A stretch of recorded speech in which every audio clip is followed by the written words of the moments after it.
Hello and welcome to Last Time On. This is the podcast for people who want to watch all this prestige television, but who's got time for it? I can tell you what, man, partner, Cactus Vic always has the time for it. I've been really thinking about my cowboy name. It's been like a week and a half since we've recorded, and I've really been thinking about it a lot. Do you have something better than last time? I do have something better than last time, so I'm going to go through my process. Right? Okay, what's your process? And so I'm trying to think. Last time I started with the first name. I tried to riff off my name. I think that was the wrong decision, clearly, because of where I ended up. Clearly. And so I was thinking last names to start this time, right? Uh-huh. And I'm trying to think of like famous cowboys or like actors from cowboy movies, right? Mm-hmm. And then I'm like, you know what sounds like a super quintessential cowboy last name to me? Connolly. Oh, no. I think Connolly is a great fucking cowboy last name. Yeah, it's not bad. What could possibly go wrong? Right. And so it's like, okay, well, I want to do some alliteration with my name, right? Oh, yeah, of course. Yeah. And so I'm like, okay, well, maybe like a Clint Connolly, you know? I think like Clint Chester Eastwood. would be better. Chester? Well, I had a lot of trouble. With it, right? Mm-hmm. And I'm like, maybe it's the C name, because I don't want to be Clint Eastwood. I don't want to be Chester A. Arthur, like there are people from this time period or people who portray people from this time period, and they've already put their stamps on those names, right? So now I think I'm going to have to alter my last name a little bit to get a different first name for the alliteration that I want. Mm-hmm. Because I want a name that no cowboy, I want to be able to take it and make it my cowboy name and make it my own cowboy name. I don't want, the shadow of someone else on this cowboy name. God, yeah, of course. And so I was thinking Mitch. There's no cowboys named Mitch, right? There's definitely no cowboy named Mitch. Right. So I'm like, this is perfect. This will be my cowboy name. I'll be Mitch Connolly. But that doesn't really roll off the tongue, right? No. You need to get the alliteration back in there, don't you? I need the alliteration back in there, right? Mm-hmm. And so then I was thinking Mitch McConnelly. Yeah. Right. And so, right. Of course, Mitch McConnelly, I should probably check to make sure that that's not taken. Well, I could see that name would look great up on a wanted poster. Yeah. Let me just type in Mitch Mc. Oh shit, no. It happened again. Oh, did no. It again. I did it Foiled again. Damn it. Okay. Well, what does Bullwhip Ben think about all this? I've gotten to talk to Bullwhip Ben about the first episode of Last Time On. I am in Las Vegas right now for Star Trek Las Vegas. Wish you were here, Vic. Yeah, I wish I was there too, man. You guys are having an amazing time, it sounds like. Yeah, next year. And Ben is here as well, and we were talking about Brisco County, and he got a little drunk, and he's talking to a friend of mine from college, and they almost started to reveal plot points, and I had to stop them. Ben, to be fair, credit where credit is due, Ben did not reveal any plot points because Ben understood the assignment. Awesome. But my friend from college does not listen to our podcast and did not understand the assignment at all. And so he's like, oh, what about when this? And I'm just all like, yeah. No, it sounds like you guys are having a great time. I enjoyed the drunk texts I got from you guys last night. It was awesome. You guys are very, very friendly drunks. I got to say, you reminded me of last season of Shameless with Frank Gallagher talking about. It was like, you don't want to be a mean drunk. You want to be a fun drunk. And yeah, you guys are definitely some fun drunks. Which reminds me, it is 7:09 in the morning here. How are you awake? This boggles my mind. How are you awake? Well, I've been up all night. I go nocturnal during the summer because it's too fucking hot in Texas to be awake during the day. So I like shift. That actually makes a ton of sense. Yeah, when you put it like that, I understand completely. Mm-hmm. You said it. You said it a couple weeks ago, and I'm all like, nocturnal. It's like, yeah. Is this a retirement thing? It's like, no, it's a summer thing, and that illuminates it so much. Yeah. It's and my poor girl is getting pretty old. She's 14 now, and she can't walk for very long on a walk, even at night. So I'm definitely not gonna take her out for a walk during the day. So we go at night and early in the morning when it's still cool out. It's insane. I was talking to my friend from Canada, and I took a screenshot of my weather app and sent it to her, and then I remembered, oh wait, I got to change it to Celsius, and then I screenshot it again and sent it up there, and she was just like, my mind is blown. So, 110 because water is boiling on the street. Right. The other night I had my air conditioner set to 80 degrees, and I was feeling a little cold, like it was a little and her mind was boggled by that. It was like, what the fuck? You're cold? I'm like, yeah, because it gets up to like 110 during the fucking day. It's ridiculous. But anyway, enough about the weather. We're not here to talk about the weather. We're here to talk about Ned Zed Redemption. Ned Zed. We're in Brisco County. I think this is episode 21 or 22. 21, I believe, yeah. I did not write it on my notes, and I should have. Ned Zed. Ned Zed. So I never played Red Dead Redemption. Is that a reference to something, or is that? Well, this would have come out way before Red Dead Redemption. But I'm just wondering if there's some joke that's totally going over my head, or some reference that's going over my head with Ned Zed, because this entire episode I was thinking, I don't know. Well, I mean, Zed is how our Canadian friends say the letter Z. Oh yeah. So I I didn't know that was a Canada thing. I thought it was a British thing. Yeah, I mean, they're all imperialists. Well, they're all correction. We're all imperialists. They're all royalists. Yeah. So I just imagined that Ned Zed was Canadian, and his last name started with Z. That's not a plot point or. Yeah, we never got any explanation for Ned Zed's name either, did we? We never got an A, so there was no Canadian accent on this man whatsoever. Oh, right. No, he sounded kind of New Yorky, which I thought was a weird choice for the episode. Yeah, he's definitely the most. Yeah, go ahead. I saw a segue, so I was going to take it. If you want to keep going. No, I'm just rambling. So. Speaking of weird choices, we open in media pilot. When this episode started, I was like, oh shit, we landed on a clip show again. Apparently, just for some weird reason, they decided to show a clip from the pilot episode, which I love that. I love that line of hang the horse. Yeah. That's just great. My first note for this episode is literally, I swear to fuck if this is an episode 1 flashback episode. The entire thing. That would have been funny.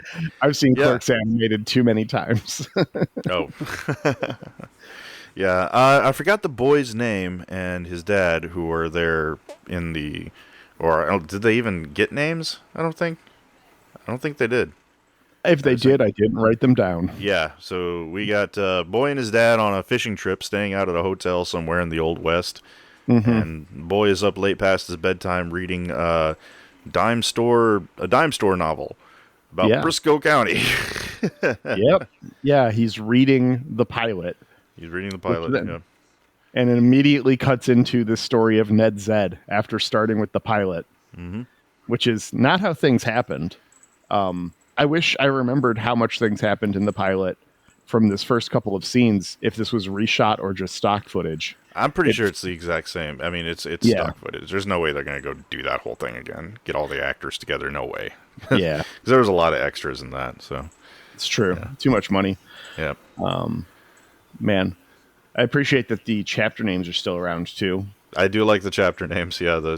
I hope the whatever writer gets paid to think of all the puns for the chapter names. Got hope paid they're well. Doing well. Yeah. We also get to see our opening credits for the first time, which is fun because these didn't exist in the pilot that we watched. And Comet has a credits title card. Which yes, I was so happy that Comet gets the credit. Yeah. And I was very surprised that. Well, okay, let's. I won't jump ahead too much. So let's keep We get into going. this episode, yeah. So after the credits, we go to Ned Zed, who's a member of the Blythe gang, and he's robbing a bank. Not being discreet about it at all. Yeah. Which, if I were to rob a bank, I would not announce to everyone who I am and my bank robbing career.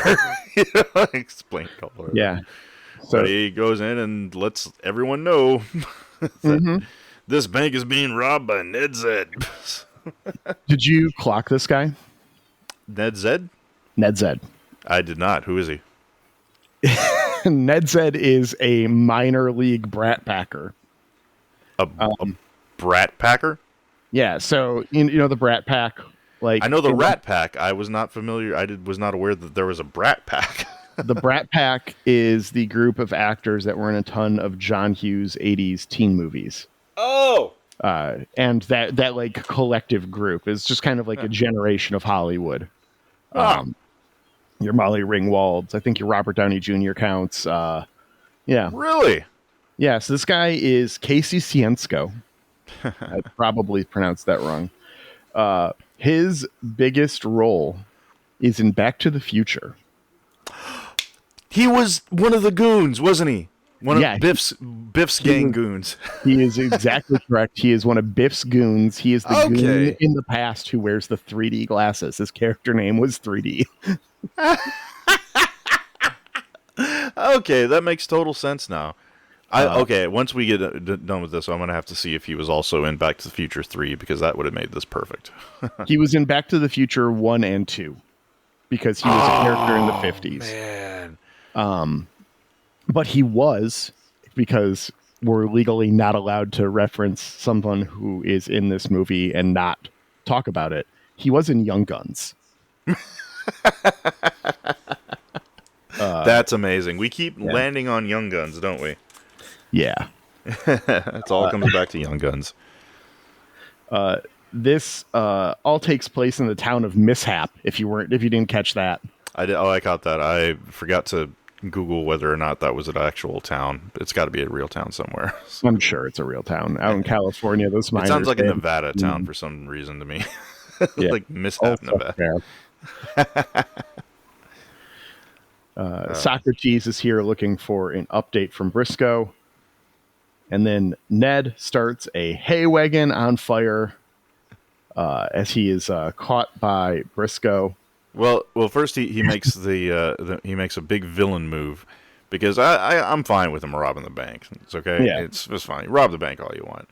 Well, this is before banks were insured, so everyone just lost their money. The government didn't step in. Yeah. Oh, so he didn't. Oh, well, that wasn't until the actual bank. Yeah. No, this wasn't until the banks weren't insured until the big stock market crash that started the Great Depression. Before that, if the bank lost your money, you just lost your money. Oh, so that's the definition of why there were bank runs. Yeah. Like you see people running to the bank. Well, there's your... I just learned something today. If the bank had $10,000 if the bank physically had $10,000 and if they had $100,000 worth of people's money there, but they lost it in the stock market or whatever, it was just the first 10 people that showed up asking for $1,000 got their money. And everyone else was just fucked. See, I remember learning about bank runs back in school, but the reason behind it has just been explained to me by Xhafer. So thank you, Texas Public Education System. You've failed me yet again. So anyway, but Ned Zed, he not only robs the bank, he robs the customers, which is just very wrong. And he steals the wedding ring off of an old lady. And then, wow, Ned Zed really doesn't like old ladies, because not only does he do that, but then he threatens her on the way out. like especially, like, what the fuck, Ned Zed? You got a thing against grandmas. Yeah, so on his way out, Brisco catches up with him. Brisco's got him at gunpoint. They disarm, but as he disarms, he, like, lights a cigarette and throws it into a big cart full of hay, so it starts to catch, and he reveals that there's a ton of dynamite in this cart of hay, and Brisco checks and realizes what's about to happen. Ned Zed gets away as Brisco jumps on the horses and gets this dynamite-ridden pulls the cart around the corner away from everyone and explodes. Yeah. Great comedic timing there, the way the cart goes around the corner and just goes boom. Yeah. And it's great. But of course, he's our hero, and this is the first 10 minutes of the episode, so of course Brisco's fine. Yeah. No doubt at all. No, Brisco's fine. We know this. Yeah. Socrates meets with Emerson. Currently the sole sponsor for Brisco. All of the other robber barons have dropped out at this point. Do you think that was because they couldn't get the actors back, or because of him pissing off people, or them all just being evil? I'm going to say last time on, the robber barons have been taken out one by one. And none of our original robber barons are still there except the one guy. Okay. I believe that. I guess, hypothetically, it could just be that he has a sole sponsor in this literary universe. Oh, that's true, because we're not... we're just going off of what's in the dime store. Is it a dime store novel, or is it a comic? Yeah, it's a novel. Okay. Yeah. Serial. I mean, how much of this do you think is real in the setting, and how much do you think is the dime store novel? Do you think there's anything? Because I will be perfectly upfront, it all felt perfectly normal and real to me in terms of the show from watching just the pilot. It did. It did feel that way, yeah. But I think we're asking the wrong question here. I think the question we should be asking is, why is there a dime store novel series about Brisco County floating around? So I have to ask you, Xhafer. Why happened to her? What the hell happened to her? Can't explain. But I got the van. Why happened her? Why happened to her? Well, Brisco's famous, clearly. Everyone knows who Brisco County Jr. is. It's how did he come to that fame, I think, is the actual question at the heart of this. And at this point, maybe he's just caught the Blythe gang. Maybe he's just finished his dad's job. We've had 21 episodes, right? Yeah. And if this is a historic recounting of him counting one of the 12 gang members, maybe the job's done. I mean, I don't think that's actually the case. I think we'll have that in the finale probably. But it'd be interesting if that was what had happened, if he had already completed the job and was just a famous dude for it, or had completed so much of it that he was a famous dude for it. What do you think? I had something really good, but I've been awake for a long time, and it just slipped my head. Dang, hang on. This is the magic of editing here. Oh! Okay. Oh, now I remember.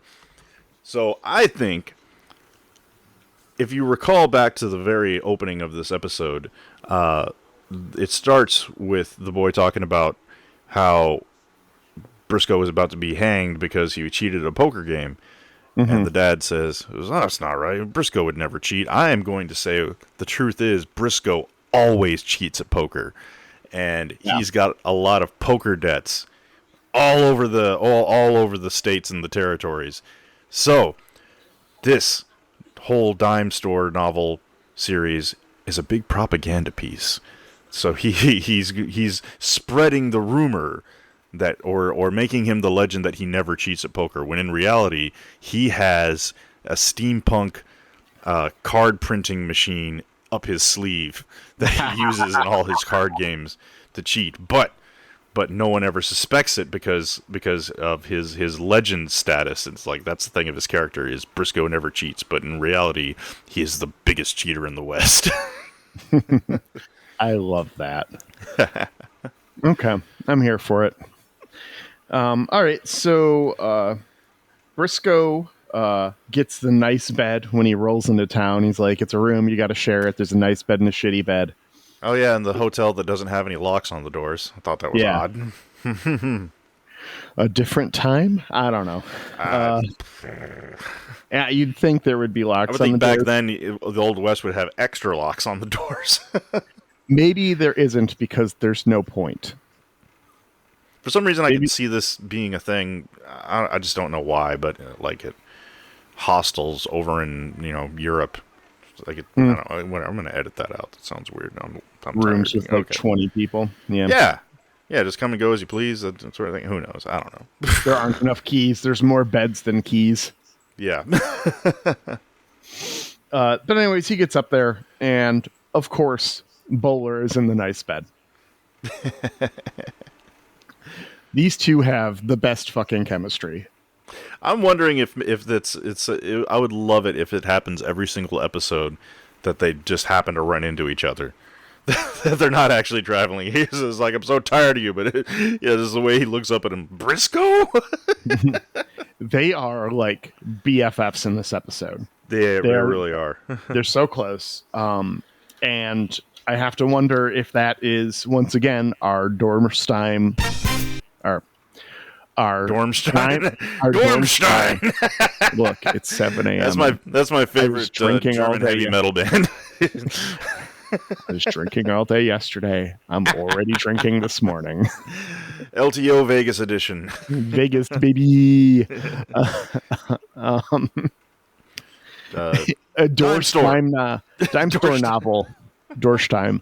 A Doorschtien version of this adventure, or if they're actually close, if they're not close at all. I'm curious to see how it plays out in our next episode. We find out that Bowler is here not because he's hunting the Ned Zed bounty, but he's working for Francis. Yep, he's got a legit job for the former love interest of Brisco, Francis, the innkeeper. Mm-hmm. Brisco's ex, from his days at Harvard. Brisco and Francis then have dinner at the Pizza Hut buffet, where they talk about their shared past. Yeah, I mean, did you see those tablecloths? That is 100% Pizza Hut buffet. Oh, I gotta go back and look at it. Oh, I missed those. It's that red and white checkerboard, and it just transported me back. Okay, no, those made me think of the first episodes of The Bear when the diner was, there. Also, we could call it. Yeah, it looked the same. Yeah. But then they get interrupted by, speaking of bears, what's his name? Fuck! Frenchie Verpas. Frenchie Verpas! And this guy has the worst fake French accent ever. I'm French! Why do you think I have this outrageous accent, you silly king? We've learned Frenchie wants to kill Brisco for something his dad did, as Ned Zed is in fact in town and is on board with this plan to have Frenchie take out Brisco for him. And is it ever explained what Frenchie's affiliation with Ned Zed is? Because he's not contributing to Ned Zed's bank heist in any way. I just think happens to be there. He's a member of the gang. We do have that confirmed for us. Is he? Yeah. I just thought he was kind of there. Bowler says he's a member of the gang and also hates Brisco's dad. Bowler's the one who knows I think Bowler said he hates Brisco's dad. I don't remember him ever saying he's a member of the gang, though. No, he's a member. It just seemed kind of like they happen to be in the bad guy club. I think he's like a scout. He's like someone who's like, oh, there's a bank here. Oh, there's this. Oh, this is the way this town works. But he's also got a legit job catering for this. If he doesn't get money until the bank is robbed, he's got to make ends meet somehow. That's fair. Even criminals need a day job sometimes. Yeah. Hey, sometimes crime doesn't pay immediately. Oh, that's the worst. Yeah.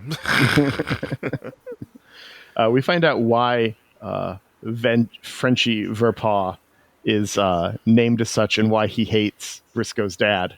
He has literal bear paws. The literal bear paws. He lost both his hands. I thought it was just one hand. Is it one hand or both? Is it both hands? I'm not sure. He covers them both all the time. Does he? Yeah. Maybe not to draw attention, but I think we only ever see one, though. Huh. Maybe it was a budget thing. Anyways, he lost his hands in a bear trap while scrapping with Brisco's dad. Bowler and Brisco catch up with while Ned harasses a local blacksmith. interesting little bit there. Just they set it aside for later. Frenchie interrupts Brisco and Francis as she tries to convince him to leave the West behind and go to New York with her. But Frenchie has other plans, leading Brisco to a shed where he knocks him out.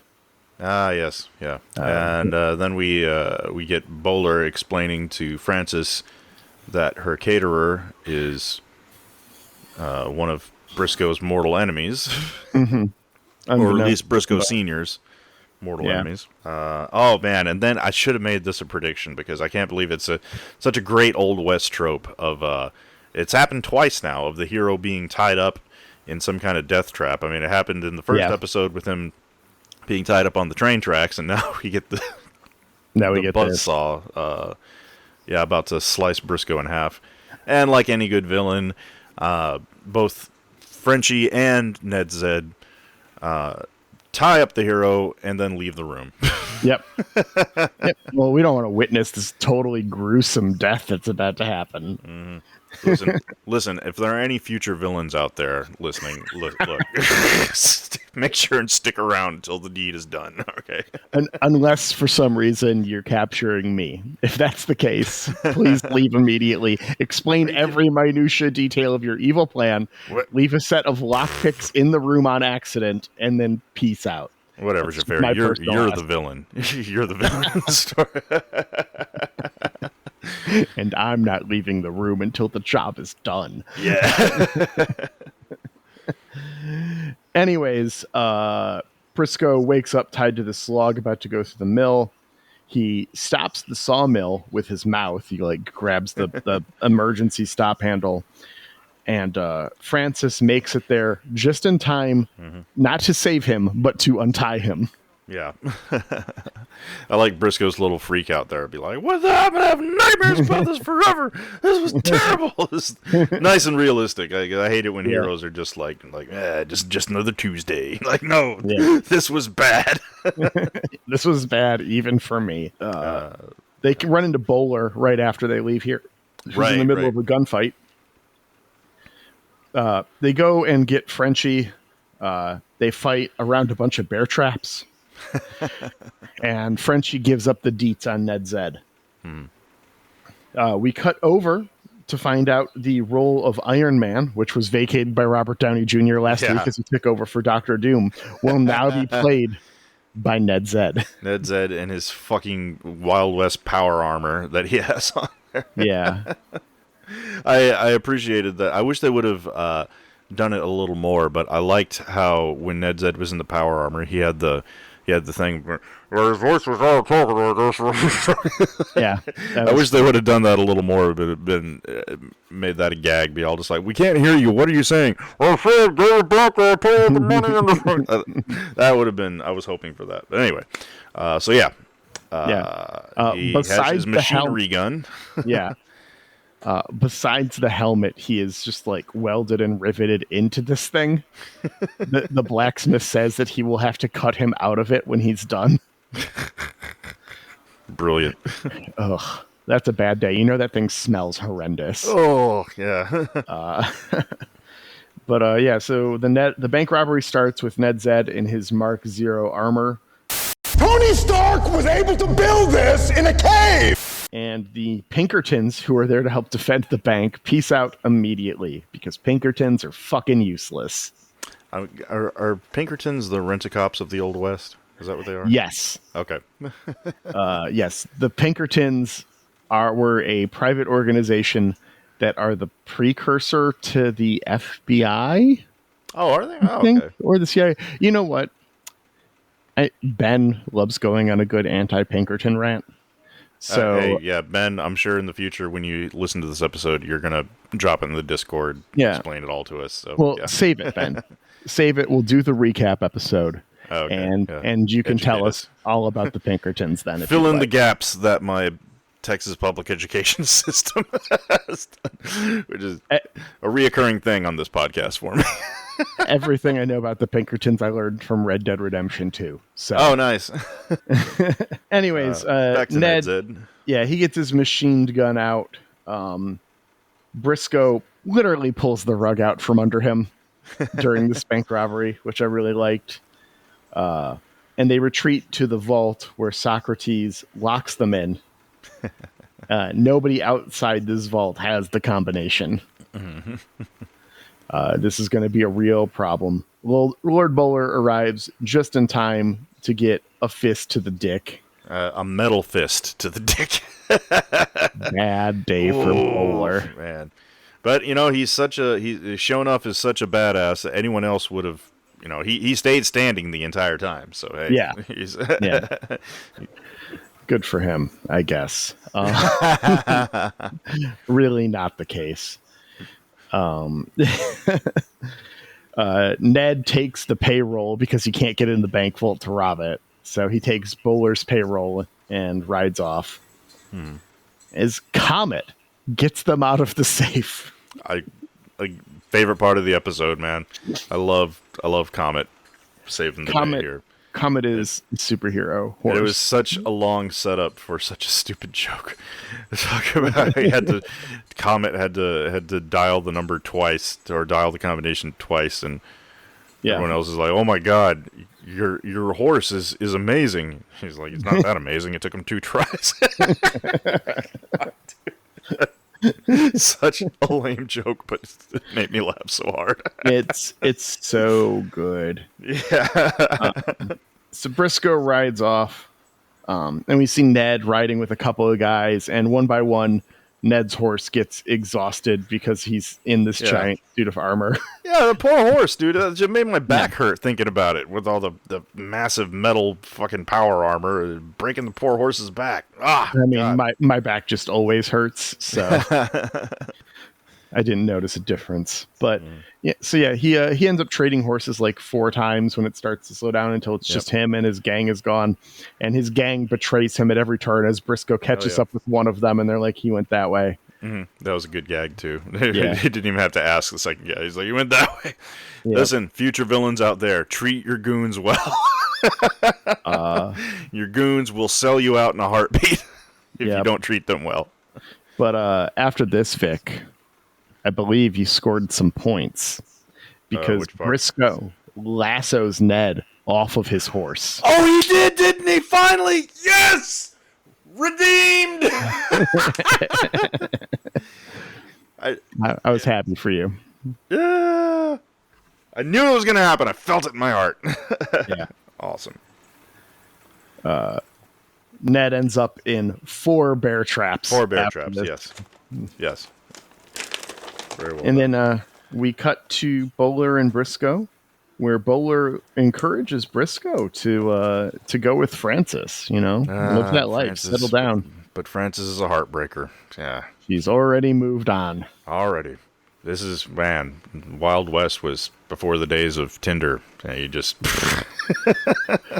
This is wild by any standard. This girl was all like, "Move to New York with me" hours ago. Yeah. Brisco dodged a bullet there. We don't even get a line of like, "Oh well, watching you almost die made me realize that maybe I don't want to be with you." Yeah, nope. She just moves on. No. Maybe this is why she owns a hotel. Has a nice rotation of male suitors there. Whatever works, I don't yuck anyone's yums. As long as everyone's a consenting adult.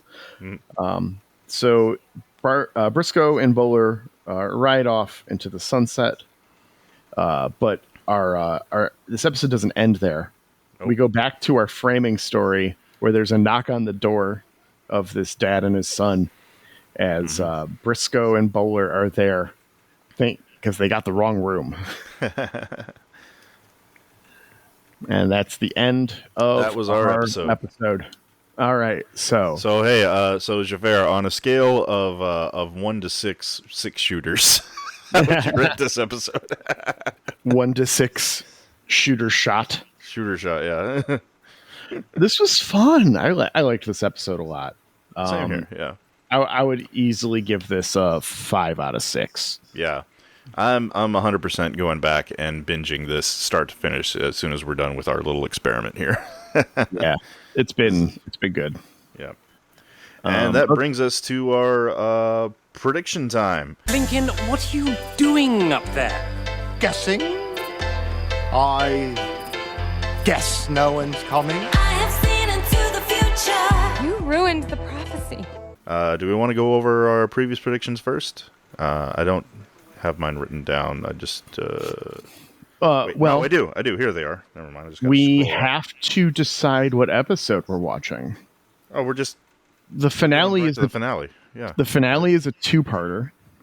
Man, hey, it's LTO tradition. We gotta go to the Skip to the last one. Yeah, we have to LTO style. I agree 100%. I just didn't want to assume. So we'll be watching High Treason Part 2. Yeah. Brisco and Bowler escape their fate and go on a quest to prove, once and for all, their innocence. Oh! They've been framed. Okay. They have been framed of some variety. Okay. So for my previous predictions, there was... So this episode, Brisco finally shot his gun, but he did it regular style. He didn't do the cool hammer fan rapid fire thing, so no points for me yet. But he did do the lasso. What was my... damn it. I'll find it when I go back and edit it. Let's see, I got Do you want to mine go first, or do you have... Oh, you go first. Let's see, Lord Bowler totally catches a dude. Did not happen this That episode. didn't happen, yeah. Brisco speaks a third language. Does not happen this episode. Well, Did he he? say anything French to Frenchie? No, he did not. I don't think he said anything French to Frenchie. I mean, unless you want to count Bear Paul. And then Bly kills Brisco, but he wakes up and it was just a dream. Oh, that's still on the table. Still on the table. Hang on a second. So just a quick recap of my predictions from last episode. Does the power armor and the machinery gun count as an impossible steampunk style anachronism? I think that counts. So much so. That's 1 point. Still no Star Trek cameo that I'm aware of. No. That's for me to get points for this. Has to be someone who jumps out at you. So no Star Trek cameo yet. And I'm still on track for Brisco being the Gary Stu who never kills anyone. So yeah, actually yeah, because I said that if he does kill someone, it'll be in the finale. So 3 points there, unless unless next episode he kills a bunch of people, then it doesn't count. So yeah, he's allowed one in the finale. All right, and that brings us to new predictions. I'm gonna say, what are you doing here?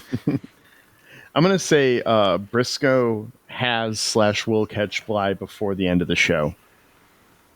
In the next episode? We will find out that he already has. That works. Or he will. Yeah, I'm down with that. Just especially with the nature of the two-parter jumping in on the second half. Mm-hmm. Just looking to cover a little bit of the bases there. My high noon prediction, I expect we're going to see a trident or some other weird-ass weapon. We're going to see something bizarre. A trident? Like a pitchfork style Aquaman trident? Yeah, we're going to see something that should not be used as a weapon used as a weapon. It's just going to be something weird. I was going to say trident is oddly specific there. Yeah, I'm trident is like the bar for weird weapon, I think. Okay. So I'm not saying specifically a trident, but something weird. Something that makes you go, that's not right. Something that's a little out of place. And if there's any debate on that between us, I'll just seems reasonable. I'll just text Ben. Yeah.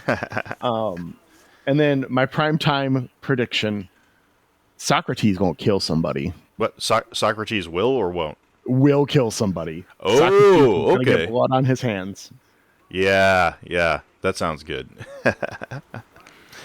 Well, for my Dawn prediction, I'm going to say Comet saves Brisco again next episode. Oh, that's... or Comet. That's, yeah. I'm sorry. Let me rephrase that. Comet saves the day once again. Yeah. Good guess. Good guess. My high noon prediction. None of the previous love interests we've seen on the show for Brisco we're not going to see them. We're going to get a brand new girl that we've never seen before. Is going to be a new girl love interest in the final episode. You don't think Blake Lively's mom is coming back? If that's a Deadpool Wolverine spoiler, I'm going to be so mad because I've already gotten so many of those. No. The Big Smith's girlfriend is Blake Lively's mom in Gossip Girl. Oh right, okay. I knew. Yeah. Okay, I mean, we talked to Gossip Girl. I didn't know she was Blake Lively's mom. Wow. Okay. Well, she's not actually Blake Lively's mom. She's her character. Oh, she's the character who was. Yeah. Okay. Blark. Sorry. I need to go to bed too. Okay. And for my sunset prediction, we're going to get another Brisco's death fake out scene. We're all something's gonna happen. We're gonna think Brisco's dead, but he's really not. We're gonna get faked out again. Okay. Well, that's all it. that being said, Yeah, it's time for me to put on some pants and go get some mimosas downstairs. So nice. I'm gonna very go nice. do that. But before we do, we of course have to say thank you, Goon Squad, for letting us use Ripe as our theme. Thank you. Oh fuck, I've been drinking. I'm just gonna roll that back. No, that But was before correct. we do. No. I said thank you, Goon Squad, for letting us use Ripe. Oh, I thought. Okay. Thank you, Oh, Ripe. So I'm going to roll it back. Too. Roll it back. Thank you, Ripe, for letting us use Goon Squad as our theme music. We really appreciate it. Love that song. We really love that we get to help get it out there into the universe. Go find Ripe on all your favorite streaming services. Give them a listen. Hell yeah. Thank you to Bullwhip Ben for giving us the idea for this episode. And thank you to you, the listener, who come back and support us. You have made us the #1 top-rated category in podcasts that you play in the background while you're not paying attention and do other things. I think the McElroys still got that one. But if you like our podcast, please leave us a review on iTunes or Facebook, and if you do, we'll give you a shout out here on the show. And if you want to be part of the conversation, join our Discord, or feel free to send us an email. What's our email again? Is it lasttimeonpod@gmail.com? Yeah, and we will see you next time on Last Time On.